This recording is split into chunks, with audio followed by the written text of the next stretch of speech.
పేపర్లో 4 అడ్వర్టైజ్మెంట్లు వేసుకున్నంత మాత్రాన మన నాయకత్వం రాదు మనకి. అంటే ఫ్లెక్సీలు కట్టబాకండి, పేపర్లో అడ్వర్టైజ్మెంట్లు ఇవ్వకండి, మిమ్మల్ని మేము గుర్తించట్లేదు అని చెప్తున్నారు.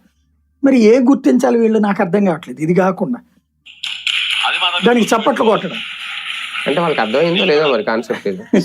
అంటే మన అందరం చేతకంది అద్దములు కానీ ఏంటి సార్ ఈ కాన్సెప్ట్ నాకు అర్థం కాదు. అనుక్షణం వాళ్ళని వాళ్ళు తగ్గించుకోవడం, లేదంటే వాళ్ళ పార్టీని డిగ్రేడ్ చేసుకోవడం, అటు పవన్ కళ్యాణ్ గారి నుంచి వస్తుంది ఆ లక్షణం, లేదంటే నాదెండ్ల మనోహర్ గారు ఇప్పుడు మాట్లాడడం ఆయన చూసా, లేదంటే ఈయన వ్యక్తిగతం ఇది పెద్ద ఆయనకి ఆ లక్షణం ఉండకపోతే ఎట్టుంటది? అదే ఈయన ఫాలో చేస్తాడు. కార్యకర్తలకు అది నచ్చదు, కానీ పవన్ కళ్యాణ్ దాన్ని కంట్రోల్ చేసేస్తాడు. 100% 21 సీట్లు గెలుచుకున్నా సరే ఇంకా వీళ్ళలో కాన్ఫిడెన్స్ రాలేదా? అదే కదా ఫస్ట్ ఫ్రమ్ ద బిగినింగ్ వచ్చిన సమస్య ఏంటంటే వీళ్ళల్లో అత్యధికులు తెలుగుదేశం వాళ్ళు ఉన్నారు కాబట్టి గెలిచారని వాళ్ళు చెప్తున్నారు, వీళ్ళు అవును కావాలనుకుంటున్నారు. అంతే కదా.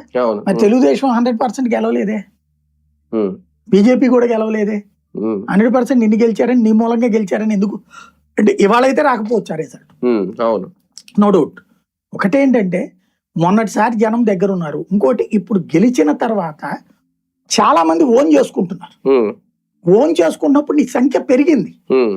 నీకు ఇప్పటిదాకా డబ్బులు లేనోళ్ళతో పాటు డబ్బులు ఉన్నోళ్ళు కూడా వచ్చారు నీ దగ్గరికి.